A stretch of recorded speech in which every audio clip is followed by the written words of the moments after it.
Makanya saya di RSTG IT, kalau boleh DPR golkan aja hak angket ini. Dari sini baru kita buka semua di situ. Mungkin dilakukan di digital forensik untuk mencari penyimpangan-penyimpangan yang dilakukan itu. Mungkin sekali ya. Mungkin sekali. Meskipun katakanlah sekarang mereka mencoba menghilangkan jejak digitalnya begitu. Nggak bisa, itu nggak bisa. Ketangkep pasti kalau Oke. gitu.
Bismillahirrahmanirrahim. Assalamualaikum warahmatullahi wabarakatuh.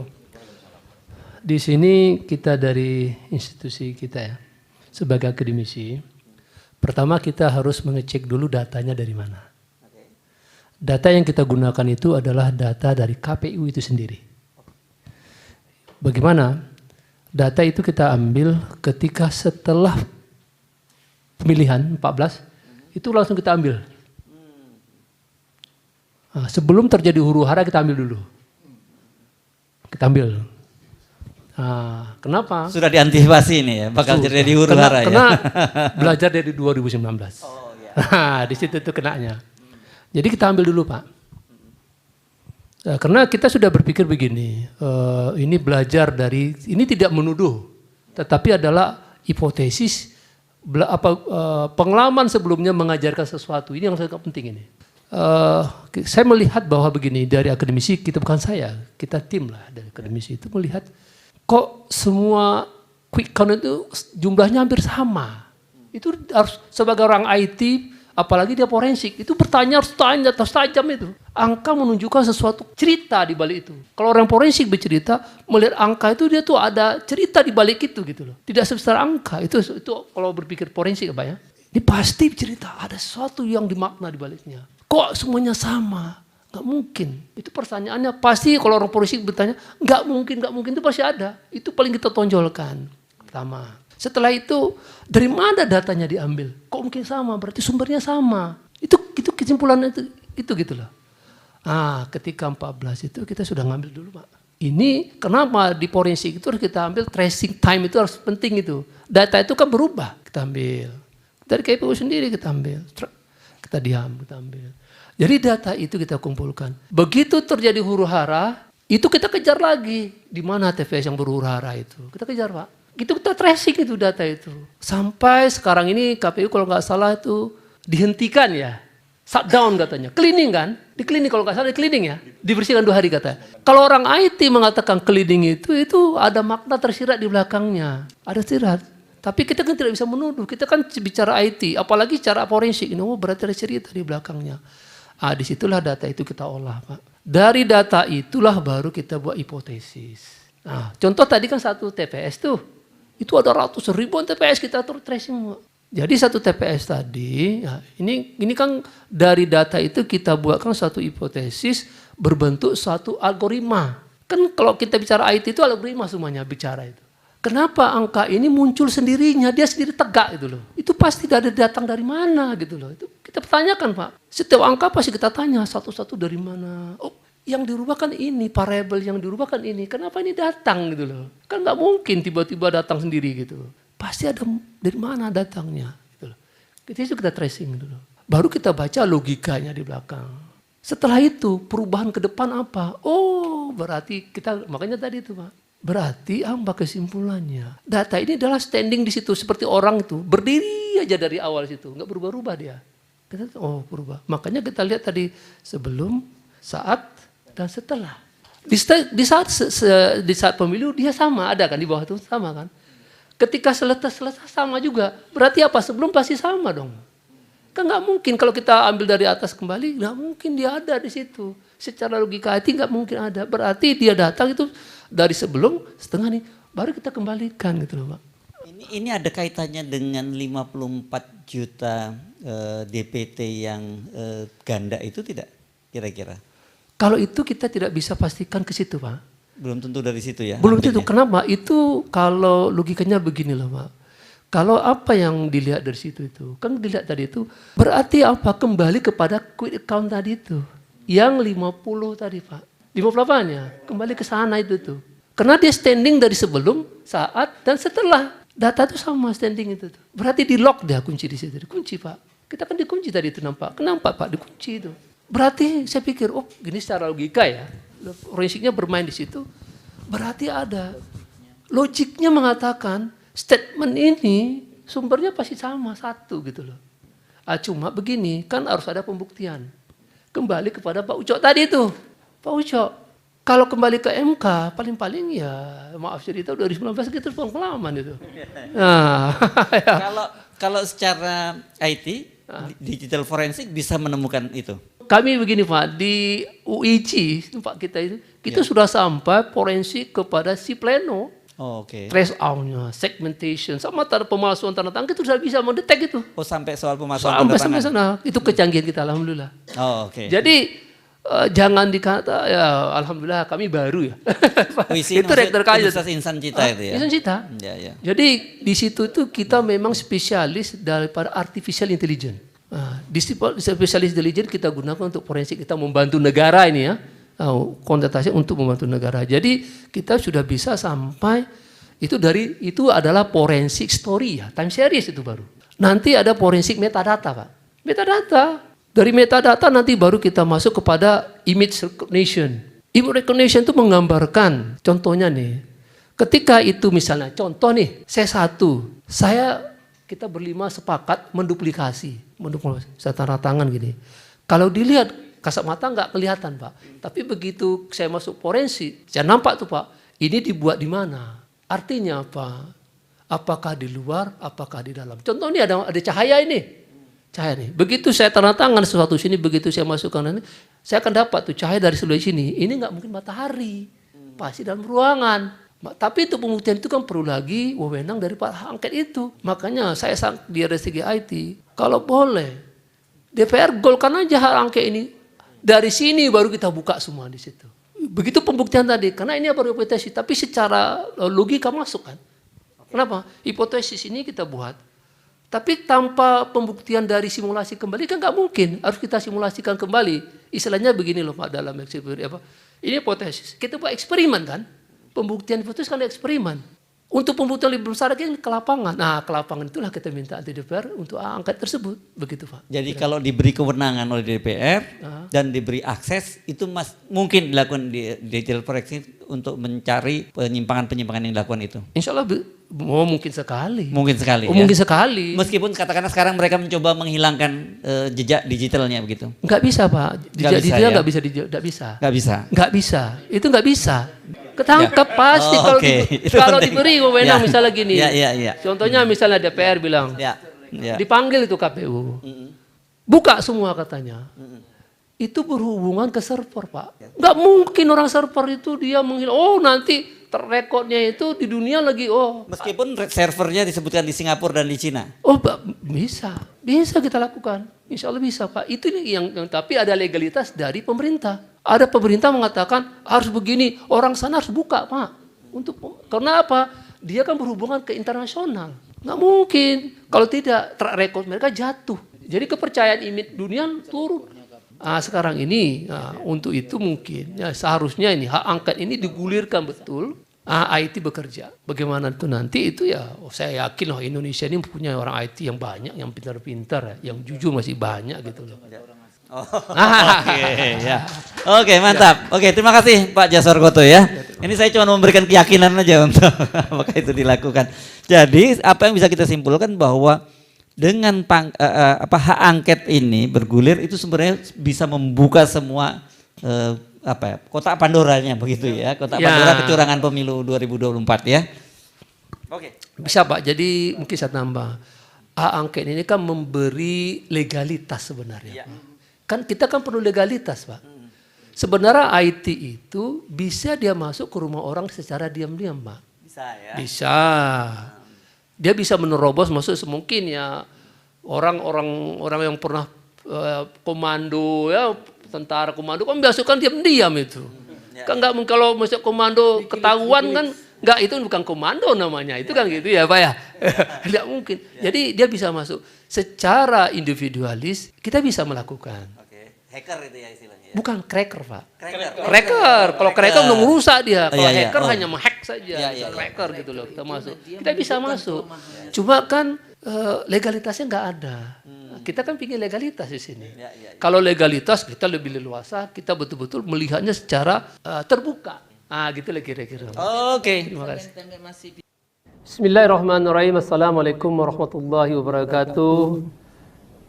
Alhamdulillah, segala puji dan syukur kita panjatkan kepada Allah SWT. Berkat nikmat Allah SWT, nikmat iman, nikmat sehat, kita dapat melaksanakan aktivitas kita dengan baik. Dan juga tidak lupa kita mengaturkan salam kepada junjungan kita Nabi besar Muhammad sallallahu alaihi wasallam. Allahumma sholli ala sayyidina Muhammad wa ala ali sayyidina Muhammad. Saya mencoba memberikan atau melakukan suatu sharing ilmu tentang apa yang berlaku pada saat hari ini tentang pemilu 2024, tentang Sirekap. Di sini kami mencoba melakukan analisa secara akademisi dengan judul Digital Forensik IT KPU untuk Keadilan dan Keterbukaan. Pertama adalah kita bicara tentang forensik. Apa itu forensik? Digital forensik tersebut adalah investigasi, menganalisa data-data dikumpulkan sehingga dapat menjadi bahan bukti untuk dibawa ke pengadilan. Itulah dikatakan forensik. Data itu bersifat apakah berada di komputer, apakah berada di cloud atau server, apakah itu di alam maya yang lain. Oke. Di sini sebelum kita memulainya, di forensik IT kita harus melakukan 3 step terlebih dahulu.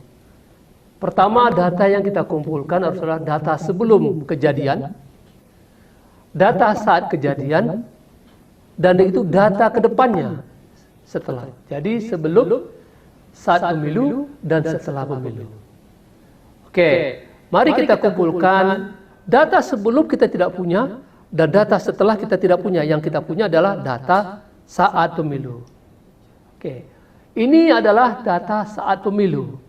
Kita ambil contoh Jawa Tengah, Grobogan, Pulau Kulon, Sidorejo, dan TPS 006. Di situ ada 3 klaster, data pengguna hak pilih, perolehan suara, jumlah suara sah dan tidak sah.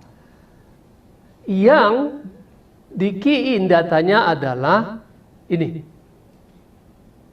Di sini tertera untuk paslon 1 ada dapat 7, paslon 2 101, dan paslon 3 101. Kalau kita totalkan menjadi 169 suara. Dan kita kembali ke bawah, kalau kita melirik ke bawah, ada 189, ada selisih 20 suara. Pertanyaannya harus kita jawab. Dari mana dan bagaimana 189 ini ada? Ini pertanyaan yang harus kita jawab. Karena di forensik tersebut, setiap data mengandung makna. Ini yang harus kita lakukan. Oke. Berikutnya, kita masukkan ke dalam ini. Berarti apa? Di saat pemilu, data yang ada di sini adalah 7, 101, 61. Seharusnya 169 ditambah 4 menjadi 173. Berarti apa? Ini yang tadi 189 kita geser menjadi 100 di sebelum, karena data itu ada. 189, 4, 193. Kita harus bertanya lagi. Kita pakai logika yang di sini. Kita geser sebelum. Di sini berapa, ini berapa, ini berapa. Ini yang kita tidak tahu. Ini harus kita jawab. Oke. Setelah itu baru kita melompat kepada apa yang terjadi setelah pemilu berikutnya.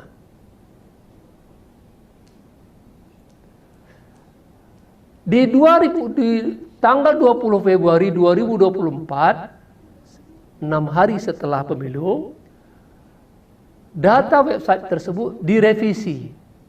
Di sini menjadi 7, 121, 61, kalau kita jumlahkan benar 189 tambah 4 193. Ini data yang benar. Oke, untuk kebenaran data ini kita masuk kepada si pleno. Kita cek dia. Di sini 7, 121, 61. Berarti data yang di atas itu benar. Oke. Setelah itu apa yang kita lakukan? Kita letakkan di sini 7, 121, 61 di sini. Pertanyaannya, ini sama dengan yang di sini. Apa artinya? Ini bisa sama dengan yang di sini.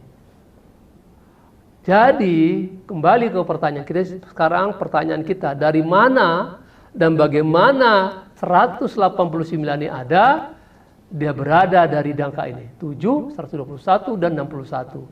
Artinya, data di Sirekap tersebut sudah 3 kali mengalami proses perubahan. Ini proses pertama. Yang ini proses pertama. Ketika saat pemilu, ini proses kedua dimasukkan. Oke. Seharusnya 169 yang ada 189. Apa maksudnya di sini? Berarti apa? Di daerah sini, di daerah bawah itu di lock, dikunci, tidak boleh berubah. Itu di lock. Dan ketika setelah direvisi, kita temukan begini.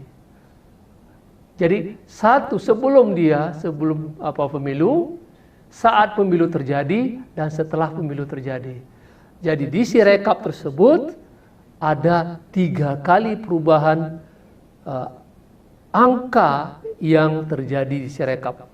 Kami di depan layar tersebut, di depan layar ini kita boleh melihat bahwa ada satu aplikasi yang telah dikembangkan oleh instansi kita Indonesia yang diberi nama Election Simulation Using Artificial Intelligence Based Random Algorithm, yang arti Indonesia simulasi pemilu menggunakan artificial intelligence berbasis random algoritma. Oke. Di awal tadi kita sudah membahas mengambil satu TPS yang berada di Jawa Tengah, Kerobongan, Fulukulon, TPS 6 kalau tidak salah. Di situ ada terjadi kerancuan. Kita bertanya di mana angka 189 itu datang gitu loh, beradanya. Kok tiba-tiba nongol?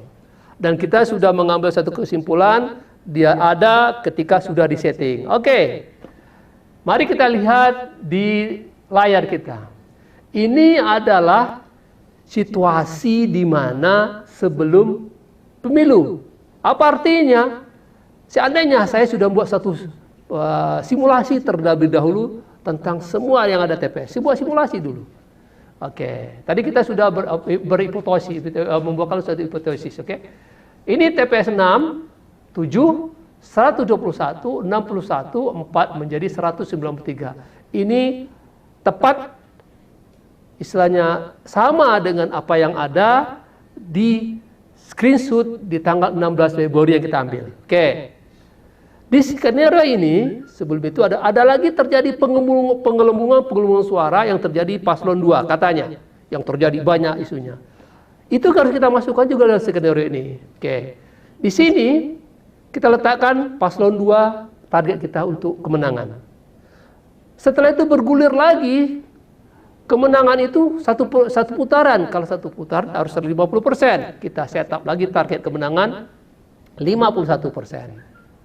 Oke, berarti apa? Kondisi, term dan kondisi kita sudah setupkan. Sekarang tinggal kita memainkan bagaimana itu terjadi. Sama tidak apa yang terjadi dengan yang ada di lapangan. Oke, tadi TPS 6. TPS 6 ya, TPS 6. Paslon 1 dapat tadi 7. Paslon 2 dapatnya 101. Paslon 3 61. Dan suara yang tidak sah 4. Oke, ingat ini 193. Sekarang kita sudah setupkan dia harus menang, tetap menang menjadi 50%. 1% untuk paslon 2. Kita lihat di sini, ini kita sudah setupkan di sini nih. Kita setup dari awal, paslon 2 ini pasti menang gitu. Kita menangkan dia gitu loh. Apapun angka yang masuk, itu pasti paslon 2 yang menang gitu loh. Oke. Artinya kita buat simulasi.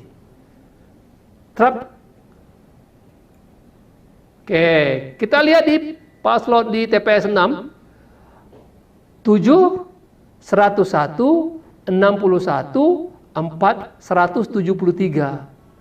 Seharusnya di angka yang 189 tadi harusnya menjadi 163 tambah 4 menjadi 173. Bukan 193. Ini yang seharusnya ada berlaku. Berarti apa? Di Sirekap itu sudah di lock, dikunci, tidak boleh berubah. Oke. Ini sudah bergulir. Kejadian berikutnya di mana penggelembungan suara? Kita lihat penggelembungan suara berada di TPS 4 ini 265. Ini yang merah ini. Oke. Bagaimana perubahan angka? Perubahan angka di sini tetap menang untuk paslon nomor 2. Apa yang terjadi ketika ini terjadi keributan? Wah, ini ada sesuatu perubahan di sini. Wah, tinggal saja saya klik di sini lagi, simulasi lagi. Tuh lihat, yang tadi hilang. Dia masuk kepada TPS 4 itu penggelembungannya. Oke. Berikutnya saya klik lagi. Hilang lagi dia, pindah dia ke TPS 8. Oke. Sekarang ini kejadian-kejadian yang sedang berlaku pada saat ini. Jadi kita main umpat-umpatan ini. Oh, diketahui sini saya klik lagi, berubah dia pindah-pindah. Ketika itu saya pingin semuanya selesai. Apa yang kita lakukan untuk kemenangan paslon 02? Tinggal saya riset saja, nggak perlu banyak-banyak. Oke, saya setting kembali ke riset kembali. Tuh, semua perkara selesai dia. Dengan kemenangan paslon 2 dengan 51,2.